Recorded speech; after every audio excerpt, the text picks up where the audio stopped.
энэ Нямбатар гэдэг Улаанбаатар хотын даргаас нэг зүйлийг асуумаар байна. Яг өнөөдөр монголчуудын амьдрал, ардын амьдрал ямар байгааг биднээр хэлүүлдэггүй та өөрөө мэдж байгаа. Та яг өөрөө ард түмнийхээ амьдрал дондор алхаад, гიშгээд яваад яаж амьдарч байгааг энэ бодтойгоор нүдэрээ хараагүй байж боловч гэсэн та сошиалаар өдөр бүхэн нүдүүлж байгаа. Гэтэл та яагаад юм ойлгохгүй байгаа юм бэ?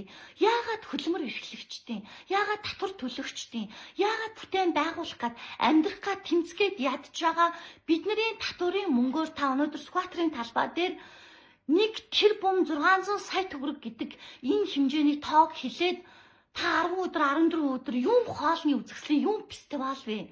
Та болооч цаан ч үнэхээр хүүхдүүд үлсэж чинь цангаж чинь өнөөдөр хүмүүс бүр идэршгүй өвчин тусаад Монголдо эмчлэгдэж чадахгүйгээд гадны орн руу эмчлэх зардал 50 сая 100 саяар яригадаад өнөөдөр яг ард түмнийхээ нүдэн дээр ил гарч ирээд тусламж хүсээд гуйгаад ард түмнийхээ 5,000 10,000-ыг цуглуулад эмчлэгдэж байгаа 5-10хан эмчлэгдэж чадахгүй энэ хорвоогоос явж байгаа нь 50-100-аараа байгаа шүү.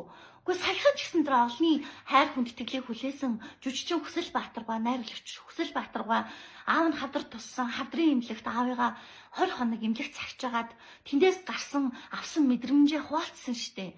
Тэр мэдээг сонсоход ч гэсэн надад айгүй муухай санагдчихсэн. Олон монголчуудад муухай санагдсан баг.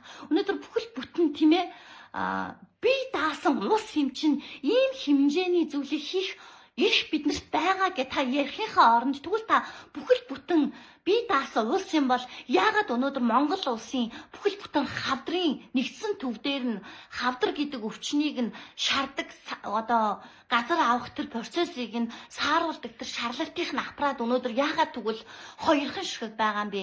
Тэгээ тэр хоёр аппаратных нь ачаалаа дийлэхгүйгээс болоод эвдэрж байгаа. Нэг нь эвдрээд эргээд засагдахад хэвийн үйл ажиллагаанд ороход 14 хоног шаардагдана гэдэг аимшигтай мэдээнээс ч болоод үнэхээр тийчээ ард иргэдүүд өдөрт өглөөний 8 цагаас оройн 8 цаг хүртэл ямартай ч хэдэн зуугаараа очрлоод үнэхээр яг тэр яс горцсон нохоо гөлөг шиг харцаар хараа сууж ийн гэж штэ. Яагаад бид нар Монгол улстай их орондоо ийм их баялагтай, ийм их өргөн уудам, ийм сайхан газрын доор нь бүр баялаг нь бэлгцэн улстай яагаад монголчууд өнөөдөр ийм гуйлагч юм шиг ингэж амьдруулад байгаа юм бэ? Тэг яг ийм гуйлагч сэтгэлэн дээр нь дөрөөлөд 5,000 төгрөгийн тик төлөө тэнд очоод тэр олон үндэстний хоолч байна уу, нэг үндэстний хоол хийж байна уу идэж үзлээгээд яг өнөөдөр монголчуудын амьдралд юу өөрчлөгдөх юм бэ? Болооч та нар Нямбаатараа болооч ард түмнийхээ төлөө орхитой сайхан ажил хийгээд явбал таныг бүгд л дэмжинэ. Чадахгүй байгаа бол чаддагт нь наа суудлаа тавиад өгөөч. Бүр үнэхээр дургу хүрч байна.